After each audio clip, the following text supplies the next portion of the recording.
श्रीमते रामानुजाय नमः। श्रीराजोवाच कथितो वंशविस्तारो भवता सोमसूर्ययोः राज्ञां चोभयवंश्यानां चरितं परमाद्भुतं। कथितो वंशविस्तारो भवता सोमसूर्ययोः राज्ञां चोभयवंश्यानां चरितं परमाद्भुतं। यदोष धर्मशीलस्य नितरां मुनिसत्तम तत्रांशेनावतीर्णस्य विष्णोर्वीर्याणि शंसनः। अवतीर्य यदोर्वंशे भगवान् भूतभावनः कृतवान् यानि विश्वात्मा तानि नो विस्तरात्। निवृत्ततर्षैरुपगीयमानात् भवौषधात् श्रोत्रमनोभिरामात् क उत्तमश्लोकगुणानुवादात् पुमान् विरज्येत विना पशुघ्नात्।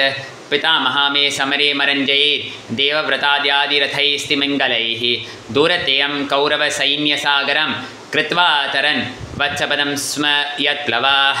द्रौण्यस्त्रविप्लुष्टमिदं मदङ्गं सन्तानबीजं कुरु पाण्डवानां जुगोपकुक्षिङ्गत आत्तचक्रो मातुश्च मे यः शरणङ्गतायाः।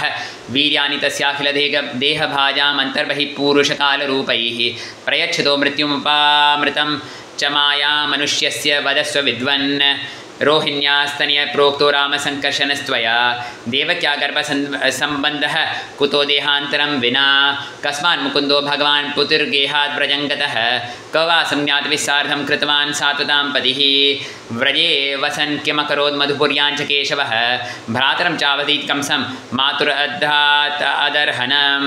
देहं मानुष्यम् आश्रित्य कति वर्षाणि वृष्टिभिः यदुपुर्यां सहावात्सीत् पत्न्यः किं कत्यभवन् प्रभोः। एतदन्यच्च सर्वं मे मुने कृष्णविचेष्टितं वक्तुमर्हसि सर्वज्ञ श्रद्धानाय विस्तृतं।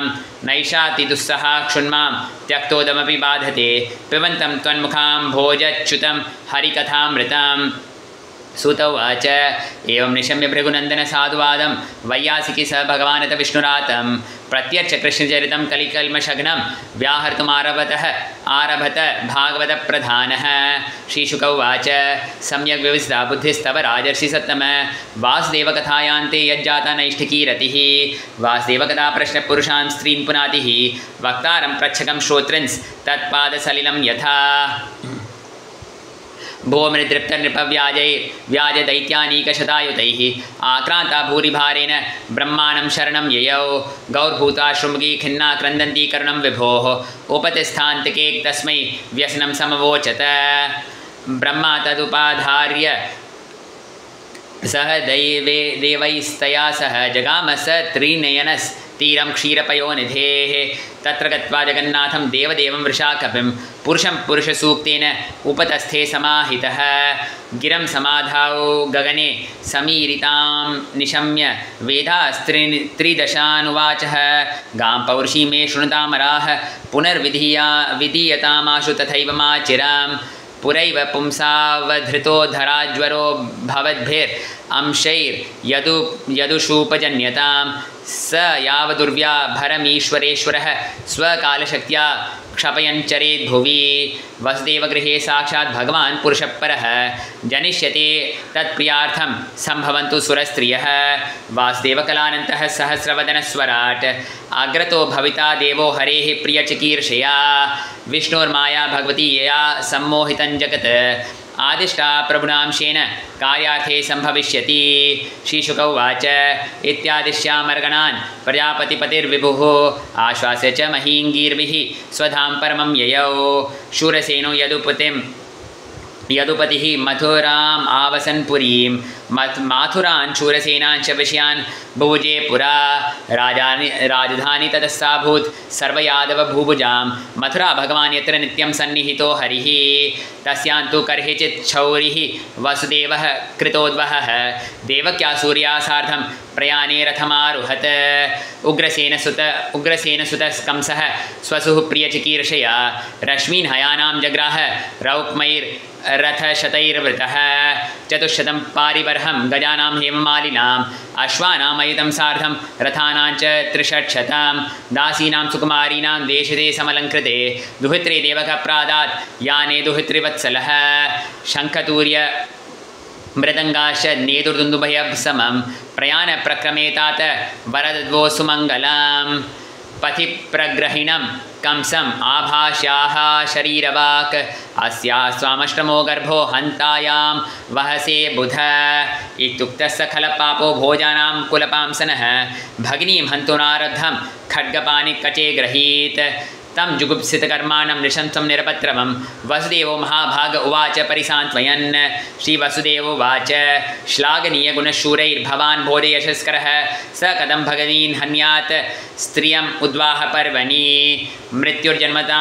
मृत्युं जन्मवतां वीर देहेन सह जायते अद्यवादशतान्ते वा मृत्युर्वै प्राणिनां ध्रुवः देहे पञ्चत्वमापन्ने देहि कर्मानुगो वशः देहान्तरमनुप्राप्य प्राक्तनं त्यजते वपुः व्रजन्स्तिष्ठन् पदैकेन यथैवैकेन गच्छति यथा तृणजलौकैवं देहि कर्मगतिं गतः स्वप्ने यथा पश्यति देहम् ईदृशं मनोरथेनाभिनिविष्टचेतनः दृष्टश्रुताभ्यां मनसानुचिन्तयन् प्रपद्यते तत् किमपि ह्यपस्मृतिः यतो यतो धावति दैवचोदितं मनो विकारात्मकामापपञ्चसु गुणेषु मायारचितेषु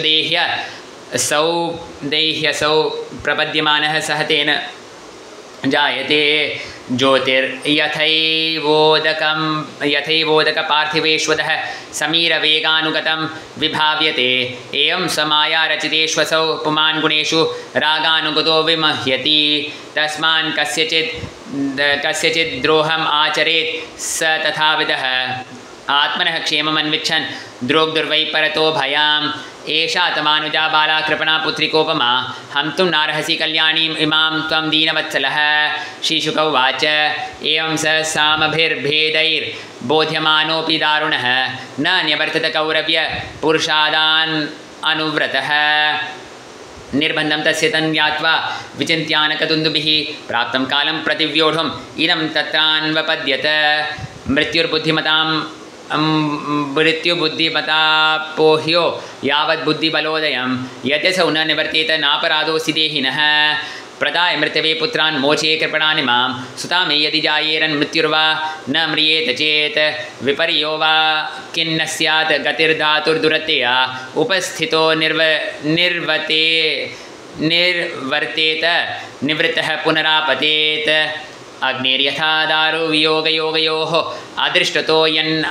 अदृष्टतोऽन्यन्न निमित्तमस्ति एवं हि जन्तोरपि दुर्विभाव्यः शरीरसंयोगवियोगहेतुः एवं विमृश्यतं पापं यावदात्मनिदर्शनं पूजयामास वै शौरिः बहुमानपुरःसरं प्रसन्नवदनां भोजो नृशंसं निरपत्रपं मनसा दूयमानेन विहसन्निदमब्रवीत् श्रीवसुदेव उवाच न ह्यस्यास्ते भयं सौम्य यद्वैसाः शरीरवाक् पुत्रान् समर्पयिष्येस्या यदस्ते भयमुत्थितां श्रीशुक उवाच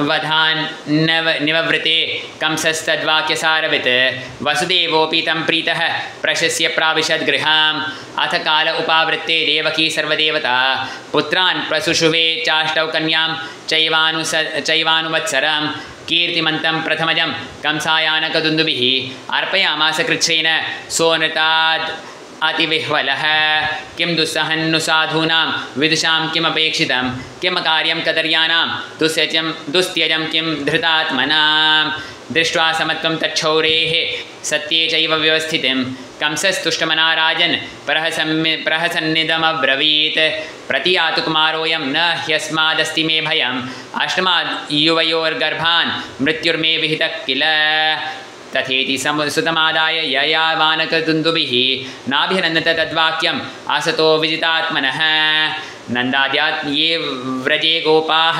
याश्चामीषां च योषितः वृष्णयो वसुदेवाद्या देवक्यादा यदुस्त्रियः सर्वे वै देवताप्राय उभयोरपि भारत ज्ञातयो बन्धुसुहृदो ये च कंसन्मनुव्रताः एतत् कंसाय भगवान् छशंसाभ्येत्य नारदः भूमेर्भारायमाणानां दैत्यानां च वधोद्यमां ऋषेर्विनिर्गमे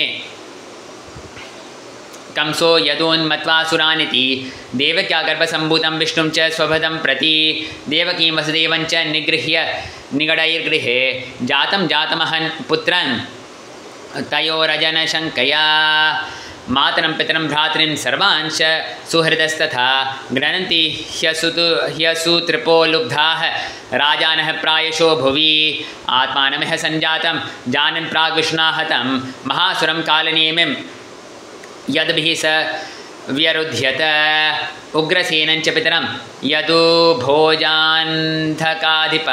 स्वयं निगृह्य बुभुजे शूरसेनान् महाबलः उग्रसेनञ्च पितरं यदुभोजान्धकाधिपं स्वयं निगृह्य बुभुजे शूरसेनान् महाबलः। हरिः ओम्। इति श्रीमद्भागवते महापुराणे पारमहंस्यां संहितायां दशमस्कन्धे प्रथमोऽध्यायः। सर्वं श्रीकृष्णार्पणमस्तु।